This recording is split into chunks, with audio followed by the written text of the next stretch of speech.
امام احمد بن حنبل رحمۃ اللہ تعالی علیہ ندی کے کنارے بیٹھ کے وضو کر رہے تھے. ایک بچھو آیا تو ساتھ ساتھ چلنے لگا تو بچھو پانی میں گر گیا. امام احمد بن حنبل نے اسے اٹھایا, باہر نکالا اور جب ہتھیلی پہ رکھا تو اس نے ڈنگ مارا. اب وہ بھیگا ہوا تھا, جب اس کو کنارے پہ رکھا وہ تھوڑا سا پھر چلا تو پھر پانی میں گر گیا. امام صاحب نے پھر اس کو باہر نکالا تو اس نے پھر ڈنگ مارا. اب بھیگا تھا, پھر چلنے لگا تو پھر گرا. 7 دفعہ وہ گرا اور 7ویں دفعہ جب امام احمد بن حنبل نے نکالا تو خادم جو ساتھ تھا وہ پریشان ہو گیا, کہنے لگے حضور چھوڑ دیں, آپ نکالتے ہیں وہ ڈنگ مارتا ہے, چھوڑے ڈوبنے دیں. تو امام صاحب فرمانے لگے وہ اپنی بری عادت نہیں چھوڑ رہا تو میں اپنی اچھی کیسے چھوڑ دوں؟ وہ بری پہ اڑ گیا ہے, ڈنگ مارنا نہیں چھوڑ رہا تو میری تو اچھی ہے بچانے والی. وہ بری پہ اڑ گیا تو میں اچھی پہ نہ اڑوں, مارنے دو کتنے مارتا ہے, میں اپنی اچھی عادت چھوڑ سکتا؟ ٹھیک ہے, اس کا اپنا معیار ہے, ہمارا اپنا معیار ہے, اس کا اپنا طرز زندگی ہے, ہمارا اپنا ہے. وہ اپنی شوخیوں میں راضی ہے تو راضی رہے, ہم اپنی نفاست کو چھوڑ سکتے؟ ہم اپنے اندر تبدیلی پیدا کر لیں, اس کے لیول پہ اتر آئے, یہ کیسی عجیب بات. تو بھائی میرے محبوب کریم صلی اللہ علیہ وسلم کی زندگی میں نفاست ہے. حضور نے لوگوں کو شرمندہ کرنا پسند نہیں کیا. ایک شخص حضور کے گھر میں مہمان آیا رات کے وقت میں, اس نے کہا میں نبی پاک صلی اللہ علیہ وسلم کے, آپ نے سنا ہوا ہے کہ اتنا زیادہ گھر کے اندر گنجائش نہیں تھی رہنے کی. حضور کئی دفعہ مسجد میں ٹھہراتے تھے یا مہمانوں کو صحابہ میں بانٹ دیتے تھے. وہ کہنے لگا میں نے آپ کے گھر میں ہی قیام کرنا ہے. فرمایا ٹھیک ہے, آ جاؤ. صحابہ کہتے ہیں جتنا بھی 4-5 بکریوں کا دودھ سارے اہل خانہ استعمال کرتے تھے, محبوب کا سارا گھرانہ وہ سارا اکٹھا ہی اکیلا ہی دودھ پی گیا. سارا جتنا کھانا تھا اکیلا ہی کھا گیا.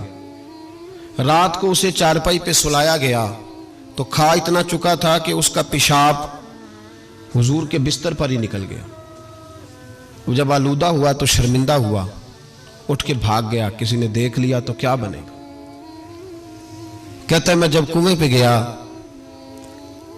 جا کے میں نے غسل کیا, کپڑے دھوئے تو خیال آیا میری تو سونے کی انگوٹھی رہ گئی ہے وہاں.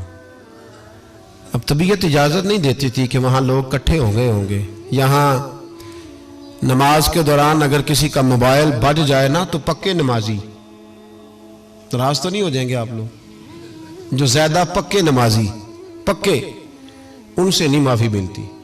وہ جو کچا پکا ہے بیچارہ وہ شاید کسی وقت معافی دے دے, پکے نمازی نہیں معافی دیتے. کہتے ہیں تیرا بج کیسے گیا, تو نے سمجھا ہی نہیں. مجھے ایک شخص نے نا ویڈیو دکھائی, کہنے لگا جی تسی بڑی وکالت کر دیا, مولویاں دا حال ویکھو. میں ڈر رہا تھا, میں نے کہا پتہ نہیں اب کیا نکلے گا. کہتے میں نے خود ریکارڈ کی ہے. تو میں نے کہا دکھاؤ. ویڈیو میں یہ تھا کہ نماز امام صاحب نے مکمل کی ہے تو دعا کے ہاتھ پھیرے ہی ہیں انہوں نے, تو وہ موبائل لے کے جا رہے ہیں, بار بار ٹوٹیوں کے پاس جا کے فون سننا شروع کر دیا. کہنے لگا جی یہ مولویوں کا حال ہے, نماز مکمل نہیں ہوئی فون کان کے ساتھ, تو دوسرے کیسے باز آئیں گے؟ میں نے کہا تو بہت جرم کیا اس نے, تو اس کا پھر کیا اشر کیا آپ لوگوں نے؟ کہتے نہیں آپ کو دکھانے لو. میں نے کہا پاگل آدمی, اس کے گھر سے بھی فون آ سکتا ہے. کہنے لگا نہیں گھر تو مسجد میں ہی ہے, وہاں سے کیسے فون آئے گا؟ تو میں نے کہا اصل میں تجھے پتہ نہیں, ہو سکتا ہے اس کی بہن نے فون کیا ہو کہ خامن نے 2 تھپڑ مار کے باہر نکال دی ہے. تو وہ ایسا وقت ہوتا ہے جب کھڑا نہیں ہوا جاتا, بات سننی پڑتی. یار معافی نہیں دیتے, ایک ایک جملے پر ایک ایک حرف پر لوگ اعتراض کریں گے, ایک ایک حرف پر کوئی گنجائش ہی نہیں. حضرت سیدنا انس بن مالک رضی اللہ تعالیٰ عنہ فرماتے ہیں ایک صحابی اپنے غلام کو مار رہے تھے تو نبی پاک پہنچ گئے. حضور نے فرمایا اسے معاف کر. اس نے کہا کتنی بار؟ ایک جملہ نبی پاک نے کہا تو حضرت انس کہتے ہیں میرے وجود کے رونگٹے کھڑے ہو گئے. اسے معافی دے دے. حضور کتنی بار؟ تو میرے نبی پاک نے فرمایا جتنی بار اللہ تجھے معافی دیتا ہے دے نا اتنی بار. وہ اگر تجھے بات بات پہ پکڑے تو تیرا کیا اشر کرے, سوچنا. اور رب زیادہ قادر ہے تجھ پر. ہم شرمندہ کرتے ہیں لوگوں چھوٹی چھوٹی باتوں پر, چھوٹی چھوٹی باتوں پر ہم احساس نہیں کرتے. احساس کی دولت حسن ہے زندگی میں.